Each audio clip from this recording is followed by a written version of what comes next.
I'm Mike O'Dowd. This is Zach Ferguson and Angel Cortez. We're with USCCA, and we're going to be doing a tactical breakdown today of the recent shooting, officer-involved shooting of a U.S. Airman inside his home.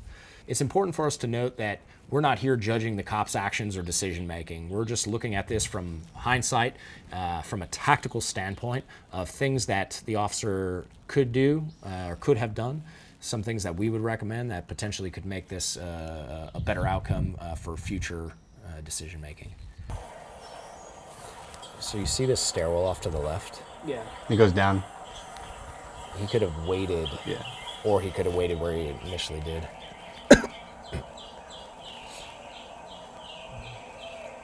I thought it was nice that he sat here waiting, listening, trying to see what's going on. It's interesting. He didn't announce himself there. No. Just knocked. Positions himself better. Looks like he thought about it, where he was at. Yeah. But still, like Zach was saying, I think this is the B option. Yeah. You know? Still hasn't announced himself.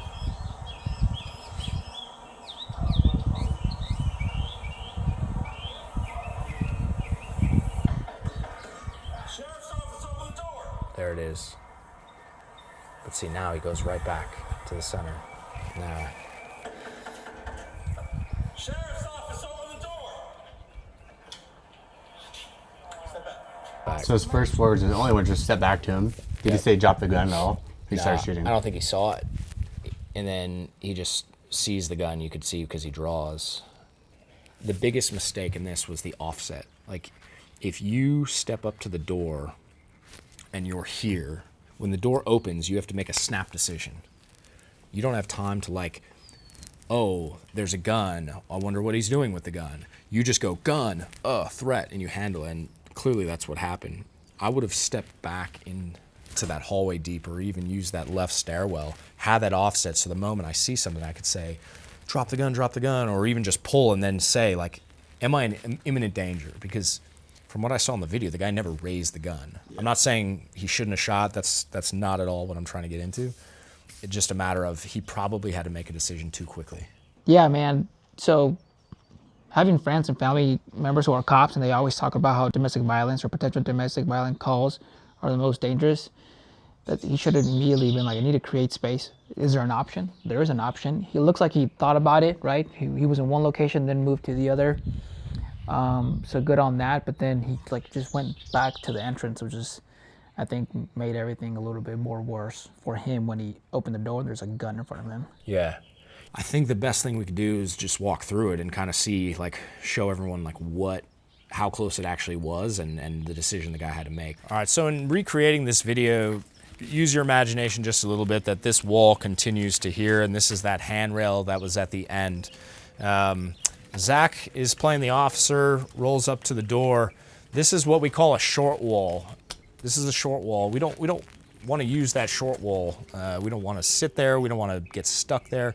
Zach's going to kind of interact as the officer did in the video. So he walks up to the door, he bangs on the door, and he sits on that short wall. He kind of listens for a little bit, and then he decides he knocks on the door the first time.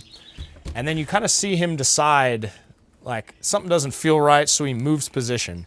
So Zach moves away. This is what the officer did, at least. It's much better to be there than it is to be here, stuck on that short wall, right in close proximity. But Zach comes here, and he waits. He's got a little bit more offset, and it's not a terrible place to be, but it also leaves him a little bit vulnerable and exposed in the hallway. So in the video, nothing happens. He's waiting, and then he decides he's going to go knock again because he doesn't hear anything. He goes up. Boom, boom, boom, and this time he announces himself. Police officer, open up. And he comes right back to this point, and he waits. And now he hugs the short wall. And this is kind of what we think is like the Achilles heel of the whole situation, where it went south. He bangs on the door, sitting on the short wall. He's approximately like 2 feet away from the suspect when the door opens. Angel opens the door, and the gun is exposed right here.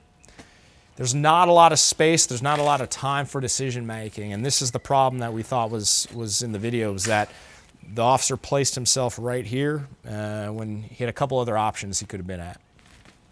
So while this is a much better place to be because it gives this this standoff, right, as long as it goes, it's also very wide open. So for instance, if Angel had opened that door, if the suspect had opened that door and just stuck his gun out and started firing, you know, the officer here, Zach, would not have been able to fight back very well. He could have fought back a little bit, but he wouldn't have much cover. So now Zach's just going to walk through it in a way that he would have done it from just another perspective and see how it goes. Got it. Sheriff's power, open up, open up.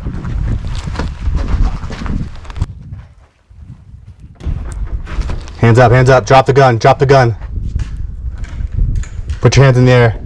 Slowly turn around. So when we're watching that video, we noticed there's a slightly better option, or potentially better option, at least for the offset standpoint. So this wall continued on, and we noticed that there was a wall here that had a downward staircase, okay?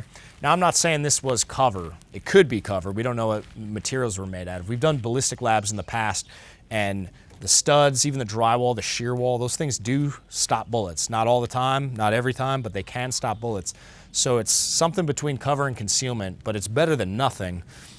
This part right here, officer could have been standing here, shielding his body. The protection and the distance would allow him a little bit more time to make a decision.